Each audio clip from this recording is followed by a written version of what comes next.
Salut à tous, je suis hyper content de vous retrouver pour cette nouvelle saison, on peut le dire comme ça. J'espère que vous avez passé un super été, en tout cas moi, il était magnifique. J'ai même eu du soleil en Bretagne, pour ceux qui en douteraient. Alors, ce dessert, il mélange à la fois la fraîcheur, j'espère un petit peu encore de l'été, pour essayer d'amener un petit été indien peut-être, et en même temps la douceur et la rondeur qui va nous amener vers l'automne avec un mélange de fruits secs, amandes et noix de pécan.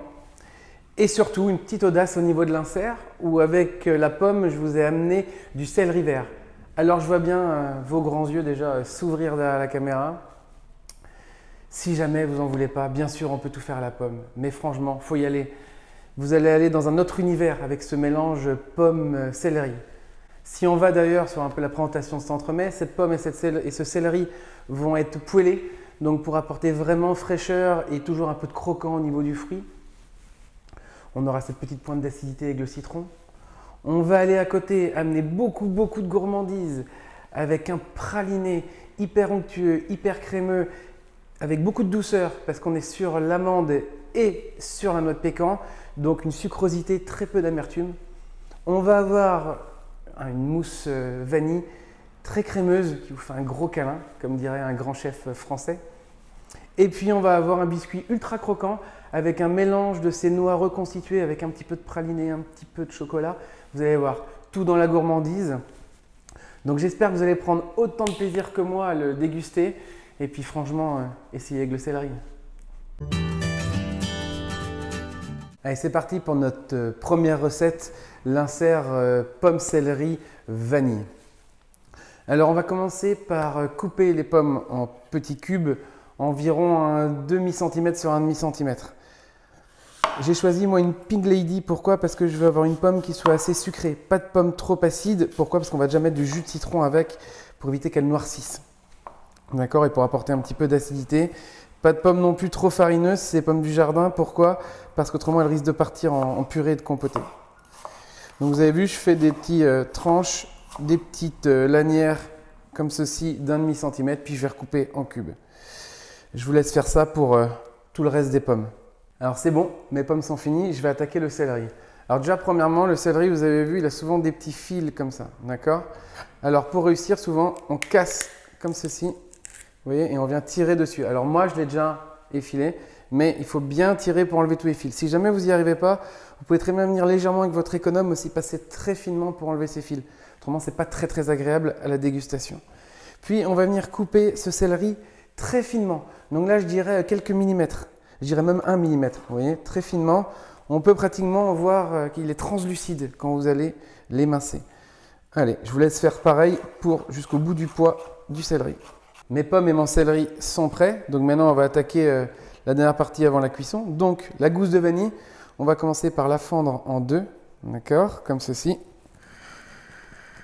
dans le sens de la longueur.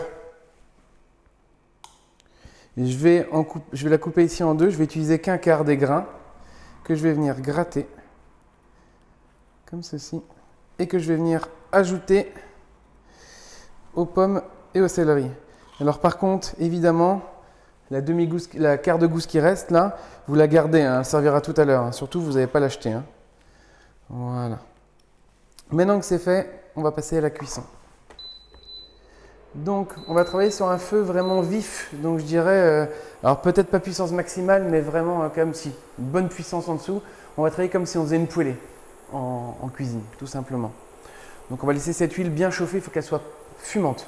Mon huile est en train de fumer, donc c'est parfait. Ça a chauffé environ 30 secondes plein feu. Alors, je vais tout jeter en une fois dedans. Vous voyez, il faut vraiment que ça pète un peu. Je vais venir bien les remuer.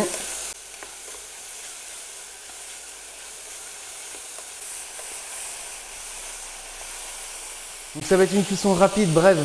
Je dirais environ 30 secondes, 1 minute, ça dépend de la taille de la casserole. Il faut que notre pomme elle reste légèrement croquante. Hein. On est juste là pour la saisir. Donc là, ça fait 20 secondes. Ce que je vais faire, c'est que je vais y amener mon jus de citron pour déglacer mes pommes et mon céleri. Vous voyez, ça fume. Je remélange tout de suite pour que le citron vienne enrober partout sur mes pommes.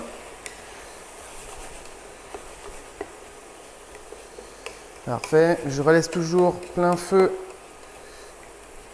ce qui va amener pratiquement une évaporation complète de mon jus de citron. Voilà, et là c'est bon.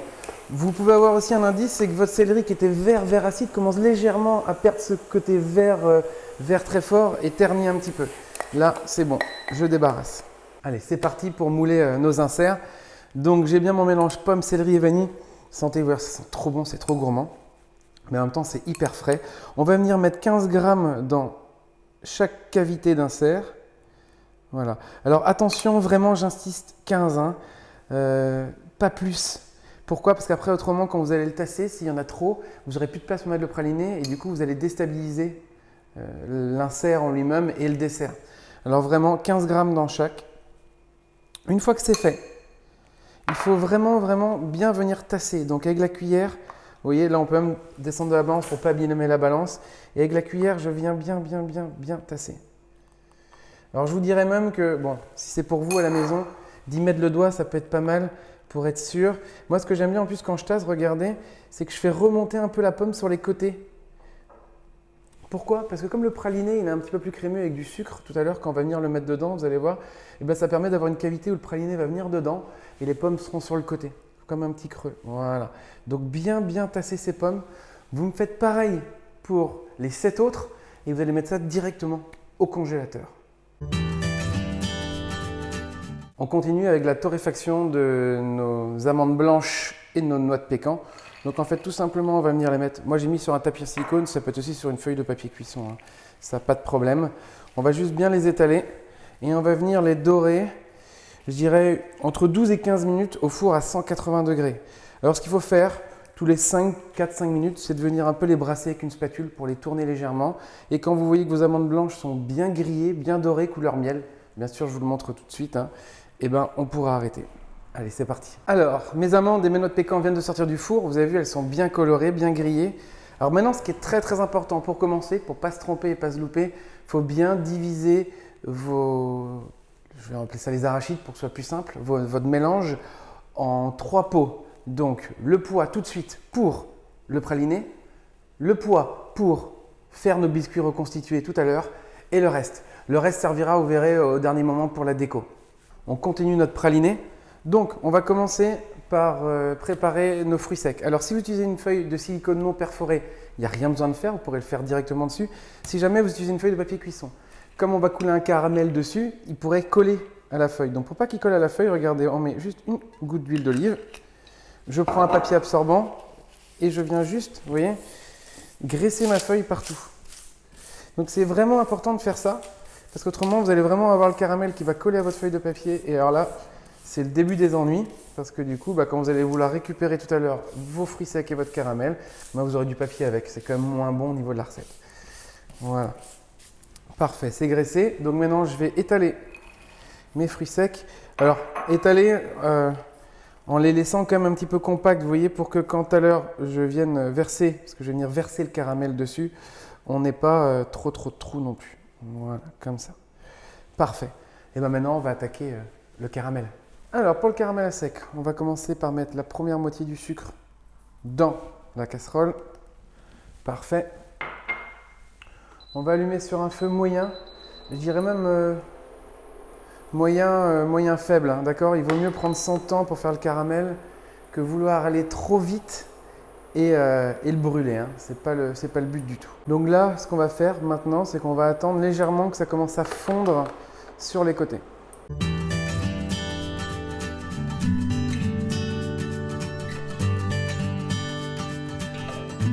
Alors la première partie peut prendre, vous avez vu, 30 petites secondes. Si vous regardez ici sur mon caramel avec le doigt, ça commence à devenir légèrement translucide sur tous les bords du caramel, vous voyez, du sucre plutôt, voilà, ça commence à devenir translucide et là aussi on commence à voir apparaître. Donc là ce que je vais faire, jamais bien sûr avec une spatule, toujours à la main, je vais légèrement, vous voyez, remuer comme ça pour étaler mon sucre partout.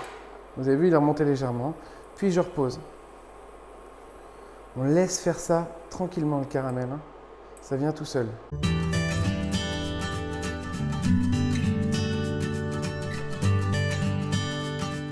Là, moi, je vois sur mon côté de ma casserole que mon caramel commence légèrement à fumer. Alors en pâtisserie, on va vous dire caramel qui fume, c'est caramel qui brûle. Donc du coup, je vais venir jouer avec. Alors je vais couper autrement, vous allez voir, ça va faire plein de bips. Mais regardez, vous voyez, là, je ne l'ai pas remis sur le feu. Par contre, vous voyez, je joue avec ma casserole. Et le fait de jouer, de faire ça, voilà, très bien, vous voyez, je remue légèrement avec ma main, comme ceci.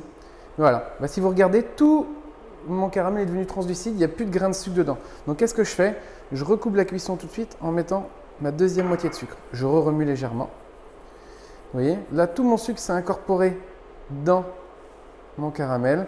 Là, je rallume sur la même puissance. Si jamais, hein, vous pouvez laisser très bien votre plaque allumée en permanence. Moi, c'est pour éviter les bips. Et là, on recommence comme tout à l'heure. On laisse tranquillement. Et là, plutôt, ce qu'on va regarder maintenant, c'est qu'il commence à bouilloter sur les côtés et qu'il fume. Dès qu'il commence légèrement à fumer votre caramel, tout de suite, vous le remuez. Vous le sortez du feu et vous remuez. Voilà, là, ça fume légèrement sur le côté. Tout de suite, je l'enlève du feu et je remue légèrement. Voilà, c'est fait. Je repose quelque peu. Vous allez voir, vous allez avoir un caramel qui va quand même être brun foncé, mais ne vous en faites pas, ce n'est pas pour autant qu'il est hyper amer, pas du tout, parce qu'on a mis le sucre en 2 fois dedans. Voilà, là ça refume légèrement, je rejoue avec. Et je peux rejouer, vous voyez, je peux rejouer pendant quelques secondes, hein, même 10-15 secondes, vous voyez, comme ceci. Et regardez, vous voyez, là mon caramel il commence à être translucide. Par contre, alors, je ne sais pas si vous le voyez quand je fais ça, mais si vous le regardez de près, on voit qu'il y a encore quelques petits grains de sucre dedans, un peu un effet sableux dans notre caramel. Donc c'est qu'il n'est pas totalement cuit. Donc je vais le remettre légèrement pour lui redonner un tout petit coup de chaud.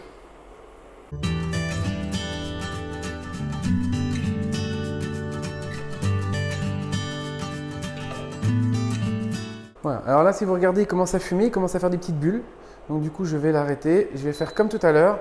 Voilà. Là, je rejoue avec. Je vois qu'il refume un petit peu. Donc là, je ne le remettrai plus à cuire. Je joue juste pour faire fondre tout mon sucre. Et voilà. Là, si je regarde, il ne reste plus que des petites bulles en suspension. Il n'y a plus de sucre. Donc là, mon caramel, il est parfait. Maintenant, tout de suite, je vais venir le verser sur les fruits secs. Regardez, comme ceci, directement. On essaye de recouvrir les fruits secs partout.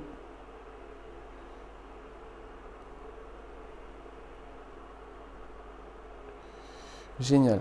Alors par contre, je n'essaye pas avec une spatule de venir gratter le caramel qui est dans la casserole. Hein. Pas du tout. Ce caramel, c'est pas grave. Hein. Il y en a largement assez sur les fruits secs. Maintenant, ce qui va être important, c'est de remettre de l'eau à bouillir dans la casserole pour rincer le caramel. Ça vous évitera de frotter pour rien. Et deuxièmement, avant de pouvoir continuer à faire mon praliné, il faut vraiment que j'attende que le caramel est figé et que tout soit vraiment très froid. On ne commence pas à essayer de mixer du praliné tant que tout n'est pas complètement froid. Allez, dernière étape du praliné. Donc on va prendre un robot coupe, vous voyez, avec une petite lame comme ça dedans. Si on a qui aussi un Thermomix à la maison, ça fonctionne très bien. On va venir prendre nos noisettes et nos caramels. Donc c'est bien froid, vous voyez. On va venir le casser en morceaux. Et on va venir mettre tout ça dans le petit robot. Alors dernière petite chose, quand vous allez mixer, il ne faut jamais que votre praliné ou votre mixeur chauffe trop sur la base ici. Si vous sentez que ça commence à être tiède au-dessus de 20 degrés, 20-25 degrés, alors il faut mieux arrêter, laisser reposer un petit quart d'heure, 20 minutes et remixer. D'accord? Donc moi j'ai tout mis. Alors bien sûr, on peut mettre le mixeur à fond. Hein. Il faut mixer et puis en faire une pâte. Allez, c'est parti.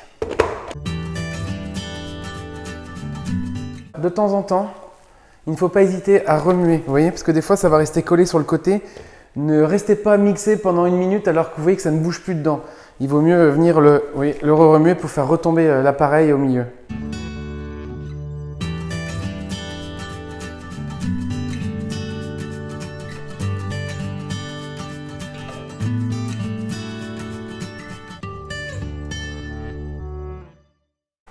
Alors, là, mon praliné commence à être bien liquide. La seule chose que j'aime bien, moi, de temps en temps, c'est sur ce genre de petits mixeurs, c'est de passer un petit coup de maryse dans le fond. Parce que des fois, il peut arriver qu'il y ait un petit peu de solide qui soit collé au fond. D'accord?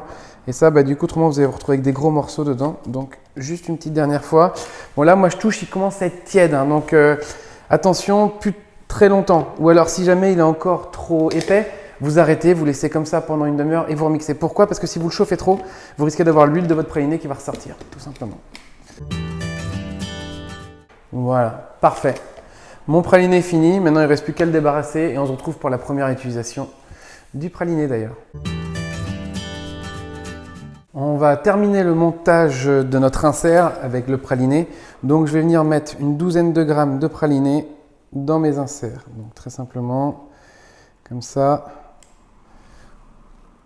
En gros, il faut qu'il soit plein, hein, jusqu'en haut. Voilà, parfait. Comme ceci. Vous me faites pareil pour, là, en l'occurrence les 8 autres, mais les 7 autres pour en avoir 8. Et puis vous remettez au congélateur pour minimum 2 à 4 heures, que le praliné soit complètement congelé pour pouvoir démouler totalement l'insert. Allez, notre mousse vanille. On va commencer par réhydrater notre gélatine en poudre avec l'eau. Donc ça, c'est important. Ah oui, petite chose. Comme souvent, on avait des problèmes au niveau de la pesée de la gélatine en poudre. J'en ai fait mettre un petit peu plus dans le pot. Donc même s'il n'y a qu'une recette, je vous demande juste de bien repeser le bon grammage de la poudre. C'est assez important, même très important. Maintenant, on va laisser tranquillement pendant 4-5 minutes gonfler notre gélatine. D'accord, elle doit être complètement épaisse. On verra ça tout à l'heure. Pendant ce temps-là, on va commencer la préparation de notre recette. Donc là, j'ai le lait et la crème pesés dans la casserole. On va commencer donc, oui, celle-là c'est celle qui était déjà grattée qu'on avait utilisée, qu'on va mettre aussi dedans. On va gratter l'autre tiers de vanille. On va venir le mettre dedans. Voilà, hop. Comme c'est une petite casserole, ce que je vais faire, c'est que je vais recouper l'autre moitié aussi en 2 tiers. Et je vais venir bien sûr gratter. Et on va mettre le tout, on va porter le tout à ébullition pour faire infuser la vanille. Alors, ma crème est arrivée à ébullition, donc j'ai éteint le feu. Ici, j'ai mes jaunes qui sont prêts, que je vais fouetter légèrement. Puis je vais venir mettre cette crème chaude en fin filet. Attention vraiment en fin filet pour ne pas cuire les œufs, hein. Maintenant, on va tout remettre dans la casserole et on va cuire cette crème, donc une crème anglaise. On va cuire cette crème anglaise à 85 degrés. Donc, pour cuire cette crème anglaise, 2 techniques. On va, ce qu'on appelle faire une cuisson à la nappe, donc c'est-à-dire entre 83 et 85 degrés. Là, en l'occurrence, ça va être 85 degrés. Et tout en vannant la crème. Donc, vanner la crème, ça va être quoi? Ça va être de faire des 8 comme ça, dans la crème. Pourquoi? Pour que la crème soit totalement et continuellement en mouvement dedans, pour pas que les œufs cuisent, coagulent au fond et fassent des œufs brouillés. Donc, on va se mettre ici sur le feu. Donc, thermomètre et cuisson à 85 degrés en vannant. Donc, pareil, un feu à tout petit feu, hein, d'accord? Pour pas brûler les œufs. Et voilà. Et là, je vais me mettre à vanner comme ceci et porter le tout jusqu'à 85 degrés.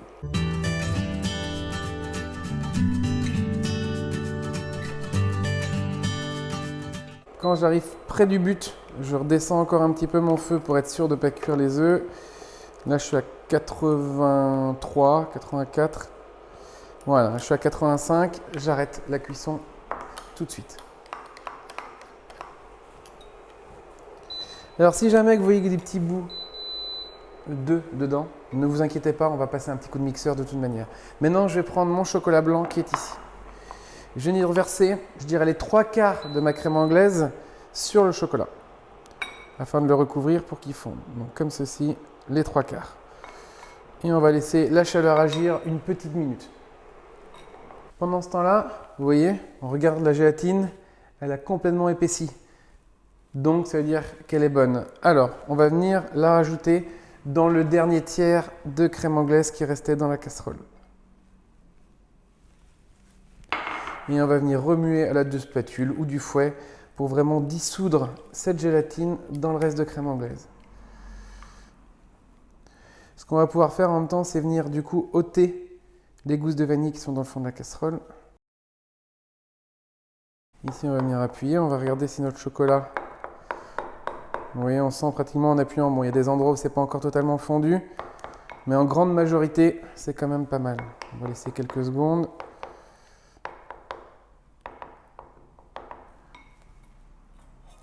Et après, on va du coup ganacher cette préparation, d'accord? Donc émulsionner la crème anglaise et le chocolat ensemble comme une ganache. On peut le faire avec la spatule rigide, on peut aussi le faire avec le fouet. Alors j'y vais, moi je reste au centre, vous voyez, comme ceci, et je fais bien prendre ma ganache.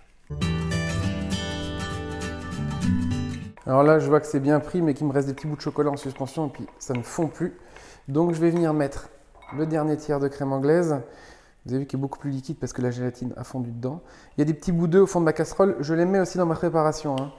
D'accord? Ça, c'est pas grave. Je remélange. Et là, le but, c'est de mélanger jusqu'à qu'il n'y ait plus de bouts de chocolat, bien sûr, dans la préparation. Alors, à ce moment-là, si vous avez un peu comme moi, vous avez vu que votre préparation n'est pas à 100% homogène parce qu'on a des petits bouts d'œufs en suspension dedans. Alors, ce qu'on fait, la bonne solution, c'est de mettre un petit coup de mixeur dedans. Comme ça permet que s'il reste un petit bout de chocolat ou des petits morceaux d'œufs, tout va être mixé. Alors, on se met au fond, on se met sur petite vitesse et on mixe tranquillement. Le but, c'est pas d'incorporer non plus trop d'air, hein.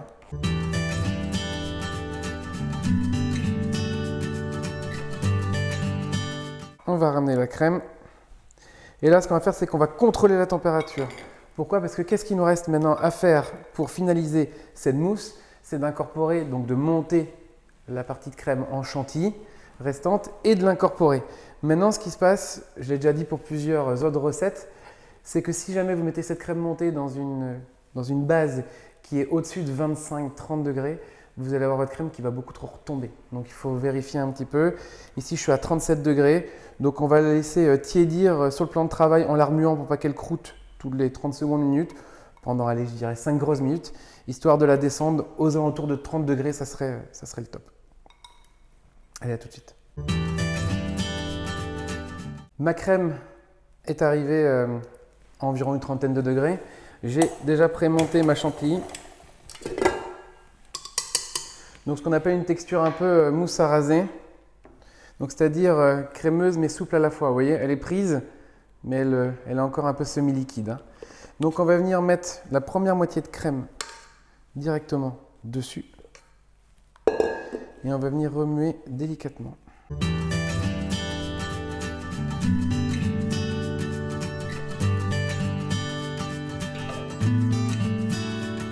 Alors, quand cette crème est incorporée aux 3/4, j'attends pas qu'elle soit totalement incorporée, je viens mettre tout de suite la deuxième moitié de crème montée. Alors, s'il y en a qui se disent « je l'ai loupé parce que ma mousse est liquide », c'est normal. Cette recette, vous voyez, regardez, ma mousse est semi-liquide comme ça. C'est pas grave, c'est vraiment comme ça que se fait cette recette, donc ne vous inquiétez pas. Aucun problème. Donc là, ma mousse est finie, tout simplement. J'ai incorporé ma chantilly dedans. Maintenant, il ne me reste plus qu'à la mettre en poche et on se retrouve pour le dressage. Alors, on va attaquer le dressage. Donc, on va commencer par couper la poche. Attention, comme la crème est liquide, ça coule très vite. Donc, coupez pas trop. Vous pourriez pratiquement le faire aussi à la cuillère ou au verre doseur, hein. Alors, on va remplir chaque moule aux 3/4 de mousse.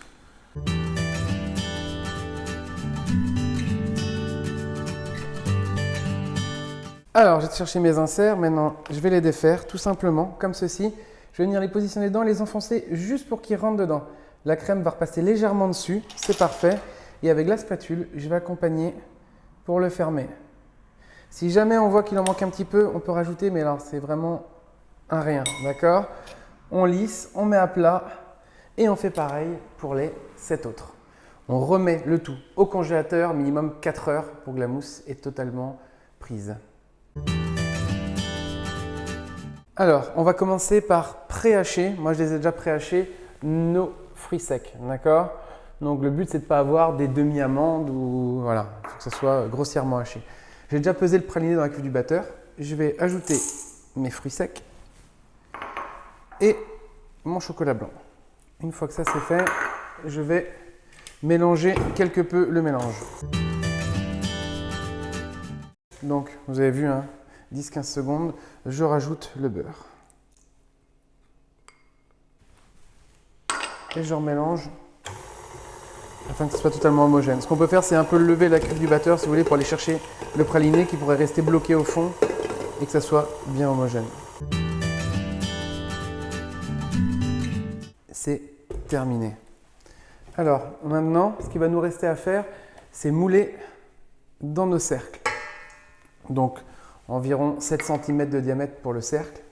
On va venir y mettre environ 25 g de produit. Alors on va poser notre planche. Moi je mets toujours sur une planche. Pensez à prendre une planche ou quelque chose. Pourquoi? Parce qu'autrement, si vous moulez vos cercles sur la table directement, ce qui va se passer quand vous allez tout soulever, vous allez les recasser. Donc on va se mettre comme ceci. Et alors tout simplement, on vient prendre avec la cuillère de la préparation. Donc comme j'ai dit, 25 g par cercle.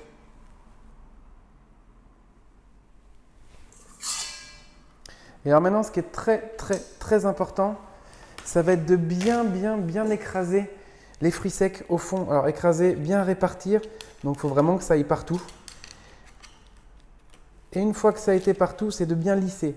Le but, c'est que vos fruits secs soient le plus plat possible. Comme ça, quand vous allez reposer votre entremets dessus, ça sera joliment mis.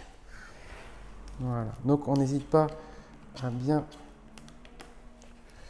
Oui, moi je quitte à tourner 10 fois autour, mais prendre son temps de bien le faire. Et après, délicatement, on va venir enlever, voilà, en tournant légèrement, son cercle. D'accord? Et vous voyez, si je vous rapproche pour vous remontrer, on voit que c'est bien plat, comme ceci. D'accord?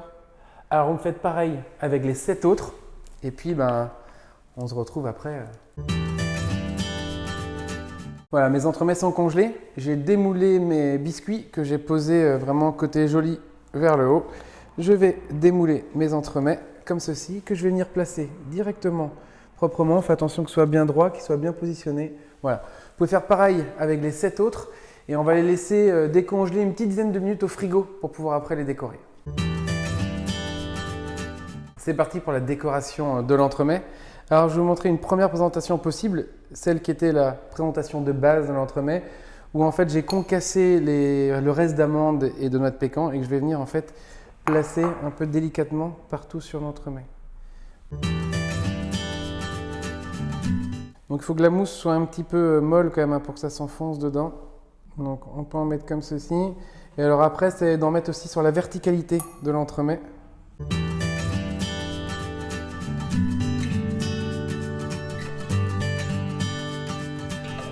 Voilà, j'ai fait le tour de l'entremet. Alors, vous avez vu, c'est plusieurs petites noisettes comme ceci.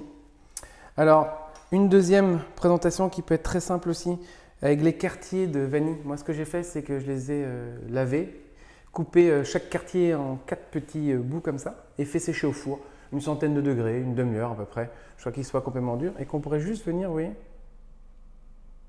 enfoncer comme ça, pour vraiment venir mettre un peu en l'air, et venir mettre après 2 ou 3 noisettes.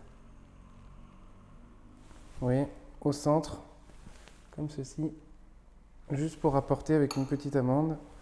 Voilà. Céline vous dira aussi qu'elle le préfère vraiment nature, complet, qu'il est très joli comme ça, un peu brut, comme elle le dit si bien. Donc voilà. Après, vous verrez les différentes photos, les différentes possibilités. Faites comme vous avez envie, faites-vous plaisir. Je sais qu'il reste un peu de praliné. S'il y en a qui veulent mettre quelques pointes de praliné, on peut aussi au milieu. Par contre, attention, quand il va prendre température, le praliné il risque de couler. Donc une petite goutte au centre, pourquoi pas, mais pas autrement. D'accord? Allez, la vidéo se termine pour moi. J'espère que vous prendrez autant de plaisir à la faire que moi. Je vous souhaite beaucoup d'amusement. Et je vous dis déjà au mois prochain, avec grand plaisir pour vous retrouver pour celle du mois d'octobre. Allez, ciao!